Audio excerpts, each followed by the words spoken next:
అఖిల్ గీతతో ఇలా అంటూ ఉంటాడు. గీత, నువ్వేం కంగారు పడకు, నువ్వు ఎలాంటి టెన్షన్స్ పెట్టుకోకు, నీకు నా విషయంలో ఎలాంటి హెల్ప్ కావాలన్నా నేను చేస్తాను గీత. నువ్వు ఎలాంటి కంగారు కూడా పడకు, ఎందుకంటే నీకు నేను తోడుగా ఉన్నాను, అది గుర్తుపెట్టుకో గీత. నీకు ఎలాంటి హెల్ప్ కావాలన్నా నీ విషయంలో నేను చేస్తాను, అర్థమవుతుంది కదా అని చెప్పి అఖిల్ గీతకు నచ్చజెప్పి అక్కడి నుండి వెళ్ళిపోతూ ఉంటాడు. అది చూసి అక్కడ ఉన్న గీత అయితే, అయ్యో అఖిల్కి నేను అర్థమయ్యేటట్లు ఎలా చెప్పాలి, ఎంత చెప్పినా అఖిల్ అర్థం చేసుకోవటం లేదేంటి, అఖిల్కి ఎలాగైనా సరే అర్థమయ్యేటట్టు చేయాలి, ఎందుకంటే నేను చేస్తున్నది తప్పు అని భావిస్తున్న వాళ్ళందరికీ కూడా సరైన సమాధానం చెప్పాలి అని చెప్పి అనుకుంటూ ఉంటుంది. ఇంతలో అక్కడ ఉన్న గీతకైతే జానకి ఫోన్ చేసి, అమ్మ గీత ఎలా ఉన్నా బాగానే ఉందా, ఇప్పుడంతా బాగానే ఉందా నీకు అని చెప్పి జానకి కంగారు పడుతూ అడుగుతూ ఉంటుంది. అది వినగానే అక్కడ ఉన్న గీత అయితే, నాకేమైంది అత్తయ్య, ఎందుకు అలా అడుగుతున్నారు అని చెప్పి అంటూ ఉంటుంది.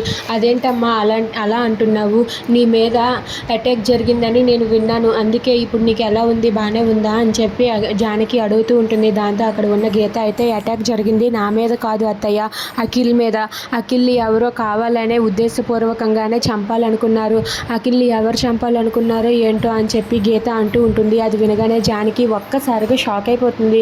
అవునత్తయ్య, అఖిల్ మీద దాడి జరిగింది, జస్ట్ మిస్ అయింది, లేదంటే అఖిల్ ప్రాణాలు గాల్లో కలిసిపోవాల్సిందే.